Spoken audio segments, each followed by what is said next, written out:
We're in conversation with Brian Lee, founder of Chopped, the chain of healthy, fresh, fast food shops. Brian, nice to meet you. Your father's a self-employed builder. You travelled with him very early as a kid. Do you think the whole spark to work for yourself came from him? Yeah, well, people often ask me, where did the spark come from? Where did the entrepreneurism come from? And that's the only thing I can think of. When I was younger, from 4 or 5 years of age, in my summer holidays, being brought with my father to the building sites, and I'd be given a brush, sweep the floor every year growing up. But it wasn't just that, it was actually going in on the meetings with him, being dragged along.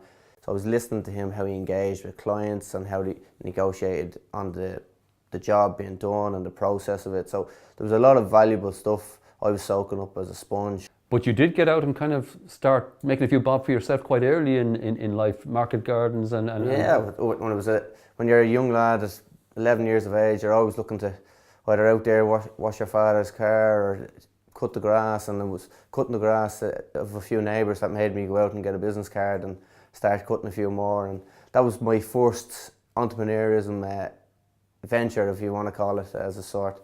So later on in life, I was always looking for the next opportunity. But you trained as a carpenter, I think. What made you jump from that into setting up your first business, a gym? So my fallback was to go into the family trade as carpentry and building, and I served my time, over 10 years at it. And when I was 19, I bought my first property, and then the crash came. So I had planned to go into the property game before this happened. And it was myself and Andy, my business partner, that met when we were 15. We decided to sit down every week for an hour in a hotel lobby way, regardless of the outcome, and try and think of the next big thing that we could do together. While I was in the building, I invested into 2 convenience stores. And it was actually from those convenience stores and looking at the poor quality of food that was coming out of the delis that made me come up with the idea for Chopped. You're quite extensive now throughout the Republic of Ireland. You're in Cyprus, you're in Northern Ireland, but you chose the franchise model as well as directly owned stores. Was that basically to expand quickly without having to have the capital to do so? Yes, there was that involvement in it as well. Ultimately, what the reason was for franchise was there was competition from overseas that are well-established franchisees. They were coming into the market, and we needed to take a hold on it. And we were the first to market in Ireland, and we needed to capture that quick. We had 2 options to do that. We take VC investors, or we go venture capital. Yeah, venture capital. Or we go on and we take the franchise route. You have your risks in both, but we wanted to keep control of the destiny of the brand and keep control of where we wanted to make changes to the brand as we evolved. So we chose to do the franchise route. And we opened up 10 company-owned stores, and we franchised out from there. I know you're a great admirer of Richard Branson. How useful, how valuable is it to have mentors like that? Mentors that you don't even necessarily meet, but that you can read their life messages. It's very important to have these, I wouldn't say mentors, I would say people that you can aspire to, and people that have done well in life, but also people who have done better than what you're doing. So it drives you on to keep wanting to do better all the time. You're relatively young in business. You're growing rapidly through the franchise and direct model.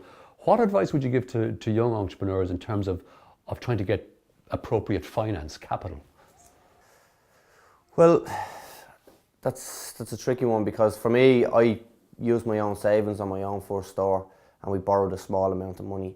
I didn't have a mortgage. I didn't have bills to pay. I still lived at home. All the risks, there was no risks. So all I was going to lose was the money in the bank. To me, it was just numbers on the screen.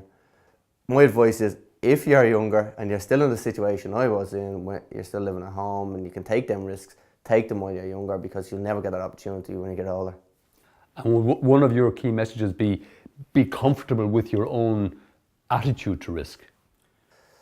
You just got to be fearless to a sense, but you got to be calculated. So I usually have a ratio when I'm looking at new businesses. I look at if I'm 70% confident that this business is going to do well according to the business plan, the research, the market analysis, well then I'll go with it. I'm never going to be 100% that anything is going to be certain. Even when we set up Chopped, I never was 100% certain.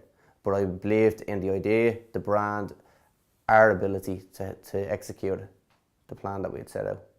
You talk about the plan, you talk about the research, you talk about the analysis. It sounds like you've built a good team around you. Yeah, we've gone from 2 people to 750 people. So, but the core of us would be a niche people of about 10 to 15 people that we have gathered together. Myself and Andy are not experts in food. We brought in development chefs that were experts. Rory Morahan, the Druid chef, he helped us design all our menus. So we're not accountants, we're not solicitors. We weren't experts in franchising. We brought all these people around us to follow our vision and our dream, and they bought into it, and that's how we were able to excel to where we are now.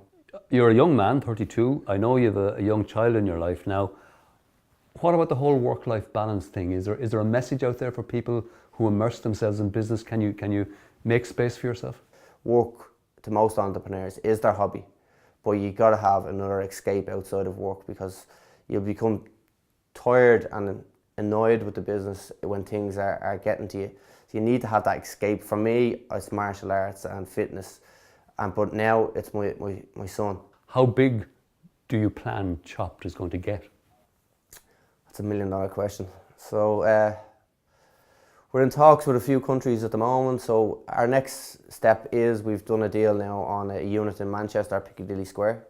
So that's our next big opening and new venture. So we would open up 1 in Manchester, 2 in London, ideally, and that will set up our supply chain, and we will start franchising in the UK from there.